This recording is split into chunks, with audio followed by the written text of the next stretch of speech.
नमस्कार। ब्रेक के बाद खबरों में एक बार फिर से आपका स्वागत है और अब बात करते हैं राजधानी रांची की। भारतीय कम्युनिस्ट पार्टी के राष्ट्रीय महासचिव व पूर्व सांसद डी राजा राजधानी रांची पहुंचे। यहां उन्होंने विभिन्न क्षेत्रों में जाकर कार्यकर्ताओं से मुलाकात की और आगामी चुनाव में ज्यादा से ज्यादा लोगों के बीच जाने की सलाह दी। उन्होंने कार्यकर्ता सम्मेलन में कार्यकर्ताओं से मुलाकात करने के बाद राज्य के मुख्यमंत्री हेमंत सोरेन से भी मुलाकात की।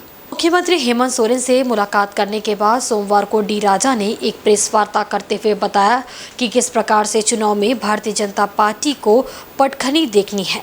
इन सभी बातों को लेकर चर्चा की गई। अपने 2 दिवसीय दौरे पर झारखंड पहुंचे डी राजा ने कहा कि आगामी लोकसभा चुनाव को लेकर भारतीय कम्युनिस्ट पार्टी ने 7 लोकसभा सीटों को चिन्हित किया है, जहां पर भारतीय कम्युनिस्ट पार्टी अपना कैंडिडेट खड़ा कर सकता है। प्रेस वार्ता में सीपीआई के राष्ट्रीय महासचिव डी राजा के साथ मौजूद पूर्व सांसद भुवनेश्वर महतो ने कहा कि आगामी 27 जून को विस्थापितों के लिए संघर्ष करने वाले सभी संगठनों एवं मोर्चा के लोगों के साथ भारतीय कम्युनिस्ट पार्टी राजभवन के समक्ष प्रदर्शन करेगी। भुवनेश्वर महतो ने कहा कि मुख्यमंत्री से मुलाकात के दौरान भी विस्थापितों की समस्याओं की बात को हमारे सभी नेताओं ने रखा, जिस पर मुख्यमंत्री ने आश्वासन दिया है कि आने वाले समय में इस पर विचार किया जाएगा। इन्होंने 23 जून को पटना में विपक्षी पार्टियों की होने वाली बैठक को लेकर कहा कि सीपीआई की तरफ से उनके राष्ट्रीय महासचिव डी राजा, सीपीआईएम की तरफ से सीताराम येचुरी और सीपीआईएमएल की तरफ से दीपंकर भट्टाचार्य बैठक में मौजूद रहेंगे। certain number of Lok Sabha seats, same certain number of assembly seats.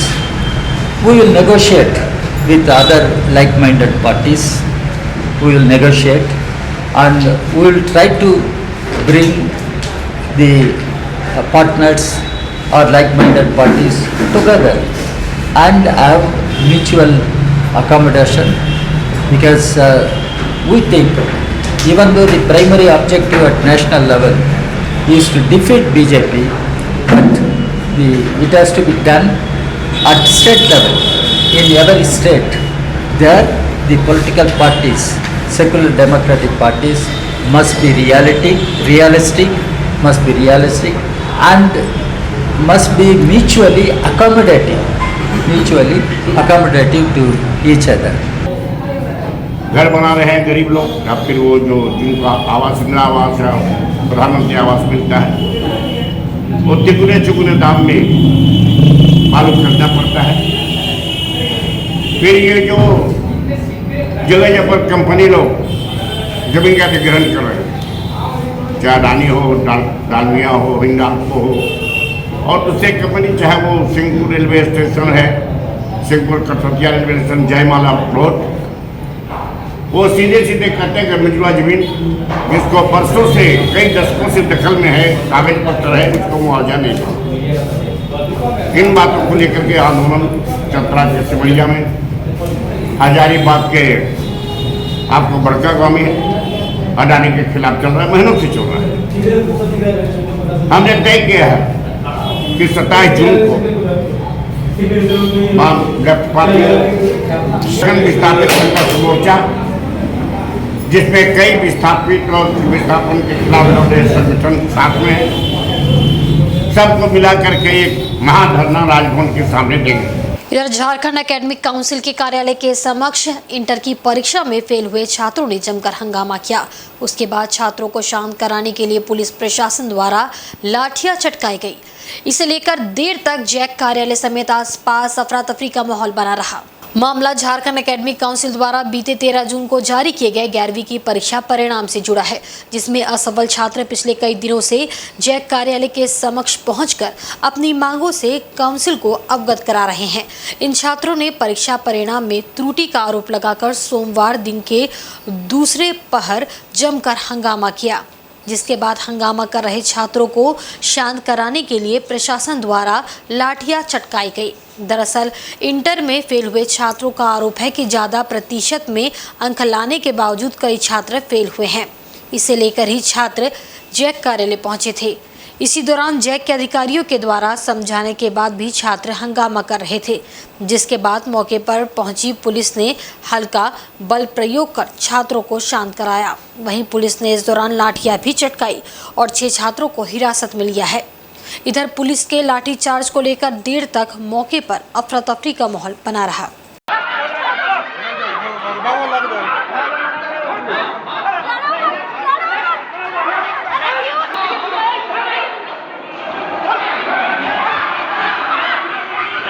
इधर 2024 के लोकसभा चुनाव को लेकर सभी पार्टियां अपनी अपनी रणनीति बना रही है। वहीं इस लोकसभा चुनाव को लेकर कांग्रेस भी सशक्त हो चुकी है और जनता तक पहुंचने का हर संभव प्रयास कर रही है।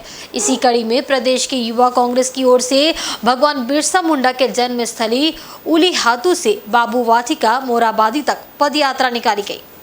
झारखंड प्रदेश युवा कांग्रेस की ओर से भगवान बिरसा मुंडा के जन्मस्थली उलीहातू से बापू वाटिका मोराबादी तक निकली इस पदयात्रा को आगामी लोकसभा को लेकर पार्टी की तैयारियों से जोड़कर देखा जा रहा है। दरअसल 2024 के लोकसभा चुनाव को लेकर सभी पार्टियां अपनी अपनी रणनीति बना रही है। ऐसे में कांग्रेस पार्टी ने भी चुनाव को लेकर अपनी तैयारियां तेज कर दी है। इसके तहत पार्टी जनता तक पहुंचने का हर संभव प्रयास कर रही है। वहीं इस दौरान पार्टी के पूर्व उपाध्यक्ष राहुल गांधी का जन्मदिन भी मनाया गया। इस मौके पर कांग्रेस पार्टी के प्रदेश अध्यक्ष राजेश ठाकुर ने बताया कि कांग्रेस अपने विचारों को लेकर जनता के बीच जा रही है। 2024 का चुनाव बदलाव के नाम पर होगा और निश्चित रूप से केंद्र में कांग्रेस की सरकार बनेगी। जी हमारे नेता हैं, हमारे प्रेरणा स्रोत हैं और जिस तरह से उन्होंने कन्याकुमारी से लेकर कश्मीर तक पूरे भारत में नफरत मिटाने के लिए, महंगाई मिटाने के लिए और जो बेरोजगारी है उसको मिटाने के लिए, भ्रष्टाचार को मिटाने के लिए यात्रा की। हम आज महात्मा गांधी बापू के मूर्ति के नीचे खड़े हैं और यहाँ से संकल्प लेते हैं कि अहिंसावादी तरीके से आदरणीय राहुल गांधी जी का जो लक्ष्य है देश में सद्भाव कायम करना, उसको पूरा करने का काम हम दिन रात करेंगे। घर घर तक जा कर के जो युवा कांग्रेस के साथी हैं, इन्होंने संकल्प लिया है कि घर घर तक जा कर के और लोगों तक राहुल जी के संदेश को पहुंचाने का काम करेंगे और संकल्प ये भी लिया है कि 2024 में आदरणीय राहुल गांधी जी को प्रधानमंत्री बनाने का काम करेंगे। जंगल में सैकड़ों किलोमीटर चले हैं वो, तो निश्चित तौर से राहुल जी को लेकर उत्साह है, ऊर्जा है और आज के दिन हर एक जिला और विधानसभा स्तर पर युवा कांग्रेस राहुल जी का 53वां जन्म दिवस मना रही है और उसी को लेकर संघर्ष से त्याग तक, यानी कि बिरसा मुंडा जी से गांधी जी तक की यात्रा थी। इसी चीज़ को लेकर कि एक संकल्प भी हो और संघर्ष के लिए कटिबद्ध भी हो हम लोग, ताकि जो हमारे अध्यक्ष राजेश ठाकुर जी ने कहा है 2024 में अगर उन्होंने युवा कांग्रेस पे भरोसा जताया तो निश्चित तौर से हमारा दायित्व है कि घर घर खटखटा के 24 में हम लोगों को जगाएं और बताएं वर्तमान परिस्थिति और कांग्रेस को पुनः स्थापित करने का हम लोग काम करेंगे। वहीं खतियान आधारित स्थानीय नीति और नियोजन नीति परिभाषित करने की मांग को लेकर झारखंड में लगातार आंदोलन हो रहा है। 60-40 का भी लगातार विरोध हो रहा है। ऐसे में झारखंड मुक्ति मोर्चा के पूर्व विधायक अमित महतो ने राज्य की सरकार को मगरूर सरकार बताते हुए मुख्यमंत्री हेमंत सोरेन पर जमकर निशाना साधा है। इतना ही नहीं, राज्य सरकार पर वादा खिलाफी का आरोप लगाते हुए अमित महतो ने झारखंड मुक्ति मोर्चा पार्टी को भी त्याग दिया है। वहीं वह राज्य में खतियान आधारित स्थानीय नीति और नियोजन नीति की मांग को लेकर राज्य भर में लोगों से मिल रहे हैं। इसके लिए लगातार दौड़ भी लगा रहे हैं। उन्होंने कहा कि मगरूर और घमंडी सरकार को ये बताने का काम कर रहे हैं कि यहाँ के लोगों के दर्द को समझे और खतियान के आधार पर स्थानीय नीति और नियोजन नीति का निर्धारण करे। उन्होंने कहा कि सरकार ने हमेशा चुनावी घोषणाओं में कहा है कि जैसे ही सरकार बनेगी, सरकार बनते ही खतियान के आधार पर स्थानीय नीति का निर्धारण किया जाएगा ताकि यहाँ के युवाओं को 100% नियोजित कराया जा सके। लेकिन सरकार ने यू टर्न ले लिया है, इसलिए सरकार को ये याद दिलाने का काम कर रहे हैं कि आपने कहा था कि खतियान के आधार पर यहाँ के बच्चों को नियोजित कराएंगे, 60-40 और 70-80 में नहीं, 100% नियोजित कराएंगे, लेकिन ऐसा नहीं हुआ। इसलिए 21 किलोमीटर तक दौड़ते हैं और यहाँ हेमंत सोरेन को बताने का काम करते हैं कि हमारे दर्द को समझे और स्थानीय नीति खतियान के आधार पर बनाए, क्योंकि पिछले 22 वर्षों में पहचान नहीं मिली है। इससे पहले एनडीए की सरकार रही, कई नेताओं को सत्ता संभालने का मौका मिला, लेकिन सही मायने में स्थानीय और नियोजन नीति को परिभाषित नहीं किया गया।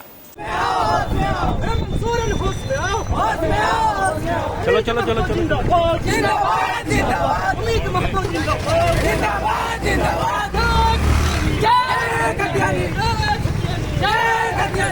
सर 21 तो हम इसलिए दौड़ते हैं कि मेरा ये मानना है, तमाम खतियानियों का मानना है कि खतियानी किसी से 19-20 नहीं है, खतियानी हर किसी से 21 है।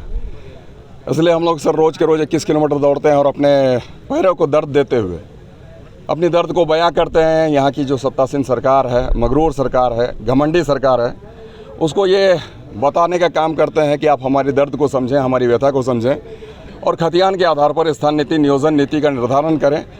और कहीं ना कहीं आपने ही हर एक चुनावी घोषणाओं में इस बात को रखा है, कहा है, हर मंच से आपने कहने का काम किया है कि जैसे हमारी सरकार बनेगी, सरकार बनते ही खतियान के आधार पर स्थान नीति और नियोजन नीति का निर्धारण किया जाएगा, ताकि हमारे यहाँ के युवा युवती, हमारे यहाँ के बच्चों को 100% नियोजित कराया जा सके। आज सरकार पूरी तरीके से यू टर्न ले ली है और कहीं ना कहीं इसीलिए हम लोग इस सरकार को याद दिलाने का काम करते हैं कि आपने कहा था कि हम खतियान के आधार पर यहाँ के बच्चों को नियोजित कराएंगे, 60-40 नहीं, 70-80 नहीं, 100% नियोजित कराएंगे तृतीय और चतुर्थ वर्ग की नौकरियों में। परंतु ऐसा नहीं हुआ सर, इसलिए रोज़ के रोज़ हम लोग 21 किलोमीटर दौड़ते हैं और यहाँ की सरकार को बताने का काम करते हैं, हेमंत जी को बताने का काम करते हैं कि आप हमारे दर्द को समझें और खतियान के आधार पर स्थान नीति बनाएं, खतियान के आधार पर नियोजन नीति बनाएं, चूँकि सर इन 22 वर्षों में हमें हमारी पहचान नहीं मिली। इधर जमशेदपुर के बनोमाई थानांतर्गत सिद्धू कानू बस्ती निवासी बोनी किन्नर के घर में घुसकर मारपीट करने का मामला सामने आया है। इस मामले से किन्नर उग्र होकर बनोमाई थाना पहुंचे और प्रदर्शन करने लगे। इस बीच पुलिस ने उन्हें आरोपियों के खिलाफ कार्रवाई करने का आश्वासन दिया। उसके बाद वे सभी शांत हुए। वर्तमान समय में बरवामाइस के सिद्धू कानू बस्ती में सैकड़ों की संख्या में किन्नर किराए के मकान में रहकर अपना गुजर बसर कर रहे हैं। इस बीच सोमवार को अचानक बस्ती के ही रहने वाला ईदू और उसके साथियों द्वारा बोनी किन्नर के घर में घुसकर उससे पैसे की मांग और जबरन यौन संबंध बनाने के लिए दबाव देने का मामला सामने आया है। बताया जाता है कि बोनी किन्नर ने जब इससे इनकार किया तो युवकों ने लाठी डंडे से बोनी किन्नर की जमकर पिटाई कर डाली और घटनास्थल से फरार हो गए। इस घटना की जानकारी मिलते ही सैकड़ों की संख्या में किन्नर घटनास्थल पर पहुंचे और मारपीट में घायल बोनी किन्नर को लेकर बनोमाइस थाना परिसर आ धमके, जहां उन्होंने थाना प्रभारी से मामले में आरोपियों के खिलाफ कार्रवाई करने की मांग को लेकर प्रदर्शन किया। इसे लेकर पिंकी किन्नर ने बताया कि किसी तरह से बस्ती में रहकर वे सभी गुजर बसर करते हैं। इस दौरान उन्हें किसी न किसी तरह से लगातार परेशान किया जाता है, फिर भी वे सब कुछ सहन कर अपना जीवन व्यतीत करते हैं। उन्होंने बताया कि आज बस्ती के 2 युवक ईदू और उसके साथी बोनी किन्नर के घर में घुसकर पैसे की मांग की और जबरन यौन संबंध बनाने का प्रयास किया। इसे मना करने पर युवकों ने बोनी की जमकर पिटाई कर दी। इसकी शिकायत लेकर थाना पहुंचने पर भी आरोपियों पर उचित कार्रवाई नहीं की गई। फिर काफ़ी दबाव देने पर थाना में FIR दर्ज किया गया है। उन्होंने कहा कि जब तक दोनों युवकों की गिरफ्तारी नहीं होगी उनका प्रदर्शन जारी रहेगा। इधर पुलिस ने मामला बढ़ता देख थाने में प्राथमिकी दर्ज कर आरोपियों की तलाश शुरू कर दी है। वहीं उग्र किन्नरों को कार्रवाई का भरोसा दिलाकर समझा बुझाकर शांत कराया गया। हालांकि इस संबंध में पुलिस पदाधिकारी ने कुछ भी बोलने से साफ इनकार कर दिया। नमस्ते, मैं पिंकी बोल रही हूँ सिद्धू कानू बस्ती से। हम लोग सिद्धू कानू बस्ती में पूरे 100 जन पीजी रहते हैं। वहाँ पे हम लोग को अपना जो रोजगार है अपना कमा के अपना रहते हैं, इसीलिए बस्ती वाला भी हम लोगों को वहाँ रखने का विरोध करते हैं। हटा दो, ये लोग ख़राब है, ये लोग बस्ती को गंदा करते हैं। तो हम लोग बहुत सुन के सह के रहते हैं बस्ती में। तो कल हमारे साथी घर में थे, उनको वही बस्ती का 2 लड़का आए और पैसा भी मांगे, सेक्सुअल रिलेशन को फोर्स किया गया और लोगों को नहीं मना करने का बावजूद उनको बहुत हिसाब से मारा गया डंडा से। अभी हम लोग थाना आए हैं, थानादार गए तो उनको पकड़ने बोले कि मिला नहीं है। और FIR भी नहीं दर्ज करवा रहे थे। अभी हम लोग ज़बरदस्ती FIR दर्ज करवा रहे हैं और देखो क्या इंक्वायरी का क्या कर रहे हैं लोग। पुलिस क्या बोल रही है? पुलिस बोल रही है कि उनको पकड़ के लेके आके फिर आप लोगों को बुलाएंगे। इधर राज्य सरकार की नई शिक्षा नीति के खिलाफ झारखंड अंगीभूत महाविद्यालय इंटरमीडिएट अनुबंध शिक्षक एवं शिक्षकेतर कर्मचारी संघ के द्वारा समायोजन सहित अन्य मांगों को लेकर राजभवन के समक्ष 1 दिवसीय धरना प्रदर्शन किया गया। इस धरने में काफी संख्या में शिक्षक एवं शिक्षकेतर कर्मचारी शामिल हुए। धरने में शामिल इन शिक्षकों का कहना है कि सरकार की नई शिक्षा नीति के तहत 10+2 में पढ़ रहे बच्चों को समायोजन करने का निर्णय लिया गया है, जिसके कारण उन बच्चों के साथ साथ हम शिक्षकों को भी काफ़ी दिक्कतों का सामना करना पड़ रहा है, क्योंकि अगर महाविद्यालयों में पढ़ाई बंद हो जाएगी तो हम अनुबंधित शिक्षक बेरोजगार हो जाएंगे। इसमें शामिल शिक्षकों की संख्या लगभग 5000 है, जिनके समक्ष बेरोजगारी के साथ अन्य तरह की समस्याएं भी आ सकती है। वहीं दूसरी तरफ जो बच्चे इस महाविद्यालय में पढ़कर पार्ट टाइम जॉब करते हैं, उनके लिए भी दिक्कतों का सामना करना पड़ेगा। जिंदाबाद जिंदाबाद, हम लोग को भी समायोजन करना होगा। हमारी सरकार चुनावी वादा पूरा करो। देखिए, हमारी सबसे पहली मांग ये है कि जो पूरे अगर झारखंड में देखा जाए इंटरमीडिएट जितने भी 62 कॉलेज है उसमें इंटरमीडिएट की पढ़ाई बंद कर दी जाए। सबसे पहला तो हमारा एडमिशन ओपन किया जाए। और उससे भी बड़ी बात ये है कि जितनी भी 62 कॉलेज में जितनी भी टीचर थे या नॉन टीचिंग थे वो सभी एक बेरोजगारी की समस्या से जूझ रहे हैं। तो जितनी भी टीचर हैं उनको समायोजन किया जाए, क्योंकि हाँ जिस तरह से आप देख रहे हैं कि जिस तरह से जैक ने कहा कि बच्चों को समायोजन किया जाएगा लेकिन टीचरों को नहीं किया जाएगा। तो हमारी मांग ये है कि आप 10 साल 12 साल पढ़ाए हुए जितने भी टीचर हैं एक भी आप उसको बेरोजगार नहीं कर सकते हैं। वैकल्पिक व्यवस्था होनी चाहिए, क्योंकि 10+2 में इतने टीचर है नहीं ना, हमारे यहाँ हर क्षेत्र में उतनी स्कूलें हैं। आप बच्चों को समायोजन कर रहे हैं लेकिन टीचर की भविष्य कहाँ जाएगी।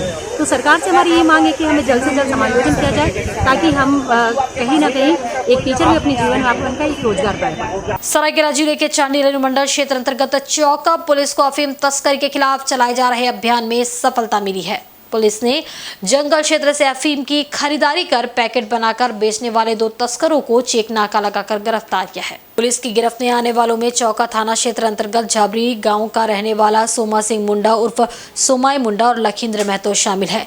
मामले के संबंध में चांडिल अनुमंडल पुलिस पदाधिकारी संजय कुमार सिंह ने कार्यालय कक्ष में आयोजित प्रेस वार्ता में जानकारी दी। उन्होंने बताया कि चौका पुलिस को वरीय अधिकारियों से सूचना प्राप्त हुई थी कि 2 बाइक पर सवार व्यक्ति जंगली क्षेत्र से अफीम डोडा की खरीदारी कर बेचने के लिए ला रहे हैं। तभी पुलिस ने चेक नाका लगाकर बाइक सवार दोनों तस्करों को दबोचा। तलाशी लेने के क्रम में इनके पास से बाइक में रखे 400 ग्राम अफीम गादा, इलेक्ट्रॉनिक तराजू और 21,000 नकद बरामद किए गए। पुलिस द्वारा सख्ती से पूछताछ करने पर तस्करों ने बताया कि जंगल क्षेत्र से अफीम की खरीदारी ये लोग झाबरी नेशनल हाईवे 33 किनारे लाइन होटल से ट्रक ड्राइवरों को अफीम डोडा बेचा करते थे। गिरफ्तार तस्करों के निशानदेही पर पुलिस ने रमाकांत सिंह मुंडा लाइन होटल के अंदर से छुपा कर रखे गए एक बोरा से 10 किलोग्राम डोडा का चूर्ण भी बरामद किया है। इसके अलावा पुलिस ने यहां से एक ग्राइंडर मशीन जब्त किया है। एसडीपीओ ने बताया कि ये लोग लाइन होटल के पास से अफीम डोडा का पैकेट बनाकर बेचा करते थे। कल जो है सुबह चौका को गुप्त सूचना मिली थी कि पालना रोड में कहीं कोई बाइक से अफीम की खरीद बिक्री करने के लिए लोग आ रहे हैं। इसी सूचना पर जो है इसकी सूचना इन्होंने हम लोगों से शेयर किया और उसके आधार पे वहाँ पे नाका लगाया गया। उस रोड में त्वरित कार्रवाई करते हुए चेकिंग लगाई गई। चेकिंग में एक बाइक पर 2 व्यक्ति सवार मिले, सोमा सिंह मुंडा और लखींद्र महतो। इनके गाड़ी की तलाशी लेने पर गाड़ी से जो है अफीम जो है तैयार किया हुआ कच्चा गादा अफीम कोई गाढ़ा करके सुखाया हुआ लगभग आधा किलो 400 ग्राम समथिंग है वो बरामद हुआ। और इनके पास से अफीम खरीदने के लिए प्रयुक्त होने वाले ये डिजिटल जो आजकल वेइंग मशीन होता है वो भी बरामद। सरायकेला के आदित्यपुर स्थित ईचा गालोडी कॉम्प्लेक्स के मुख्य अभियंता की कार्यशैली से नाराज अराजपत्रित कर्मचारी संघ के कर्मचारियों ने मुख्य अभियंता के विरुद्ध मोर्चा खोलते हुए सोमवार को कार्यालय परिसर में भीषण गर्मी में धरना दिया। पूर्व निर्धारित धरना को लेकर मुख्य अभियंता खुद का विरोध को देखते हुए कार्यालय से नदारद रहे। धरना का नेतृत्व कर रहे कर्मचारी संघ के अध्यक्ष विमल सिंह, संगठन सचिव प्रणव शंकर और जिला अध्यक्ष अंजनी कुमार सिन्हा ने बताया कि ईचा गालोडी कॉम्प्लेक्स के मुख्य अभियंता ने नियम कानून को ताक पर रखकर वरीयता सूची में पत्राचार, लिपिक और भंडारपाल को एक साथ करके गलत कार्य किया है। कर्मचारियों की मांग है कि नील त्रिचक से अनुरेखक एवं अनुरेखक से प्रारूपकार कोटि 2 में दे तिथि से प्रोन्नति दे। सभी वर्गों के लिपिकों की लंबित प्रोन्नति शीघ्र दिया जाए। इधर मांगों की पूर्ति नहीं होने पर जोरदार आंदोलन की रूपरेखा भी तैयार हो रही है। धरना में मौजूद सभी कर्मचारी मुख्य अभियंता के खिलाफ जोरदार नारेबाजी करते देखे गए। मांगे हमारी हैं पत्राचार, लिपिक, भंडारपाल को मिला के जो वरीयता सूची इन्होंने खिचड़ी पकाई है, हम लोग उसका विरोध कर रहे हैं। नील चित्रक अनुरेखक के प्रोन्नति के लिए माननीय उच्च न्यायालय, कार्मिक विभाग और विभाग के द्वारा भी आदेश दिया जा चुका है। उसके आलोक में मुख्य अभियंता चांडिल ने ऑर्डर निकाल दिया है, लेकिन ईचा कॉम्प्लेक्स के द्वारा उसको लटका दिया गया है किसी अनैतिक कारणों से। हमारे निम्न वर्गीय लिपिक से उच्च वर्गीय लिपिक का पद खाली है। प्रधान लिपिक 24 में से 22 पद खाली है। प्रधान सहायक का 4 पद खाली है, लेकिन मुख्य अभियंताओं के द्वारा उन प्रोन्नतियों को रोक कर रखा गया है। उसका विरोध है। आशु लिपिक, आशु टंककों का इनके द्वारा प्रमोशन नहीं दिया जा रहा है, इसका विरोध है। दूसरा सबसे तानाशाही इनका ये है कि जो ये विभागीय निर्देश है उसका भी इनके द्वारा अनुपालन नहीं किया जा रहा है। वहीं उलीडी थाना क्षेत्र के हयात नगर से 4 बच्चियों के अपहरण के प्रयास का मामला सामने आया है। इस घटना से स्थानीय लोगों में रोष का माहौल है।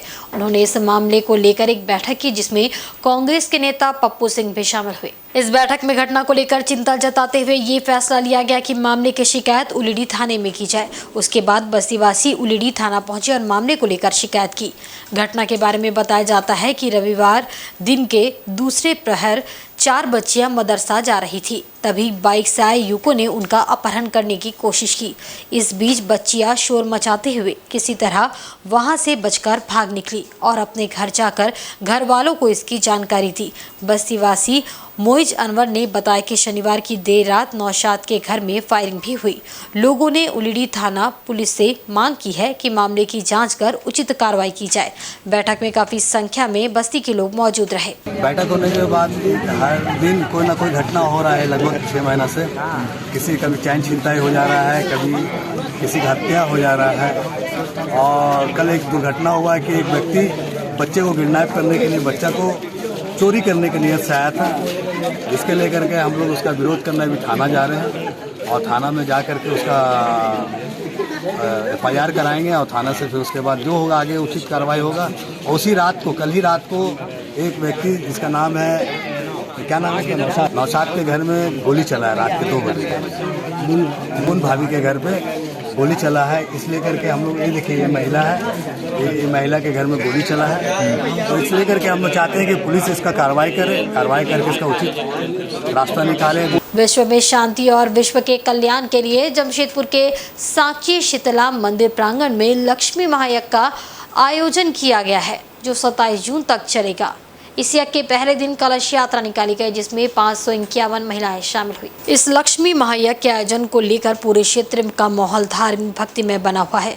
इस महायज्ञ का आयोजन विश्व शांति और विश्व के कल्याण के लिए किया गया है। सोमवार को यज्ञ के पहले दिन भव्य कलश यात्रा निकाली गई, जिसमें 551 महिलाएं शामिल हुई। वहीं इस मौके पर कई श्रद्धालु महिलाओं ने भी कलश यात्रा में शामिल होकर पुण्य के भागी बने। ये लक्ष्मी महायज्ञ आगामी 27 जून तक चलेगा। इस यज्ञ को लेकर पंडित शिवेंद्र स्वामी महाराज को पुरोहित बनाया गया है। वहीं यज्ञ के दौरान प्रतिदिन प्रवचन का भी आयोजन किया गया है। साथ ही कई पाठ के अलावा पूजन का आयोजन किया जाएगा। हम लोग का कार्यक्रम चलेगा। मंदिर में हमारा लक्ष्मी नारायण भगवान का यज्ञ हो रहा है, जिस यज्ञ में हमारा स्त्रीदंडी स्वामी महाराज और जीयर स्वामी महाराज जी के आशीर्वाद से हम लोग इस यज्ञ का करने का कार्य शुरू किए हैं। हमारे मंदिर का सब ब्राह्मणों सभी लोगों ने मिलकर, हम लोग सभी लोग सब जनता मिलकर किस मंदिर की ओर से? ये श्री शीतला माता मंदिर की तरफ है। हमारे शहर और नगर और पूरा झारखंड, पूरा विश्व का कल्याण हो, इसलिए हम लोग लक्ष्मी नारायण से प्रार्थना करेंगे कि अब बारिश का आगमन आज से होना चाहिए, क्योंकि बहुत सारी गर्मी है जिसके लेकर हम लोग सारे जनता परेशान है। इसलिए यज्ञ का माध्यम से बारिश का आगमन करने का हम लोग भगवान से प्रार्थना करेंगे। और आज के बुलेटिन में बस इतना ही। कल फिर हाजिर होंगे कुछ नई खबरों के साथ। तब तक देखते रहिए इंसाइड झारखंड न्यूज़। नमस्कार।